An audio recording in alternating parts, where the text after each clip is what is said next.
வணக்கம். Big pass shooting ஸ்பாட்லேருந்து ஒரு செமையான தகவல் வந்துட்டுருக்கு. என்ன தகவல் அப்படின்னு பார்த்தீங்கன்னா, இந்த வாரம் முழுக்க இந்த வெளியில் போயிட்டு உள்ளார வந்த எக்ஸ் கண்டஸ்டன்ட் எல்லாரும் ரொம்ப ஓவராக பண்ணிட்டாங்களோ அப்படிங்கிற ஒரு எண்ணம் பார்க்குற மக்களுக்கும் இருந்தது. எஸ்பெஷலி உள்ளார உங்களுக்கு ஒரு கண்டஸ்டண்ட்டை பிடிச்சிருக்கும். அந்த கண்டஸ்டன்ட்லாம் காலை வாரம் போது என்னடா இப்படி பண்ணுறீங்க அப்படிங்கிற எண்ணத்தை உங்களுக்கே ஏற்படுத்தியிருக்கலாம். இது எல்லாத்தையும் இப்போ விஜய் சேதுபதி அந்த 8 பேரையும் விட்டு கிளின்னு கிழிச்சிட்டாரு அப்படிங்கிற ஒரு தகவல் நம்மளுக்கு வருது. எஸ்பெஷலி அந்த கிளின்னு கிழிச்சதில் ரவீந்தர்லாம் இருக்கிறாரு அப்படிங்கிற மாதிரி ஒரு தகவல் வருது.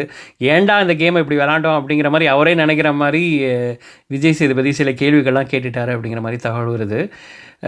இது ஷாக்கிங்காக இருக்கா அப்படின்னு கேட்டிங்கன்னா இல்லை அப்படின்னு தான் சொல்லணும். ஏன்னா இது கண்டிப்பாக நடக்கும் அப்படிங்கிறது நம்மளுக்கு தெரியும்.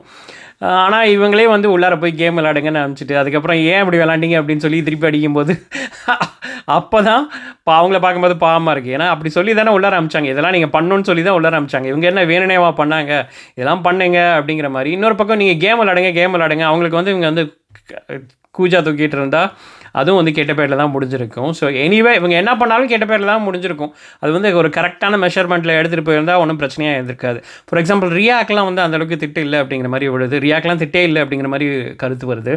ஏன்னா இவங்கெல்லாம் ரொம்ப ஓவராக பண்ணும்போது ரியா கொஞ்சோண்டு பண்ணது அது பெருசாக தெரியவே இல்லை. ஸோ உள்ளார போனால் 8 பேருக்கும் செமையாக மாற்றிருக்கு அப்படிங்கிற மாதிரி தான் தகவல் வருது. ஸோ நீங்கள் என்ன நினைக்கிறீங்க? இது சரி அப்படின்னு நினைக்கிறீங்களா? நான் எனக்கு என்னமோ அவங்கள பார்க்கும்போது கொஞ்சம் பரிதாபமாக தான் இருக்குது. என்னடா அது கேம்லேயும் ஜெயிக்க முடியாது, இன்னொரு பக்கம் இப்படி சொல்லியும் திட்டுறீங்க அப்படிங்கிற மாதிரி தான் உங்களுக்கு இருக்கும். வேறு என்ன, இதே மாதிரி இன்னொரு சூப்பரான வீடியோவோட உங்களை மீண்டும் சந்திக்கிறேன். நன்றி.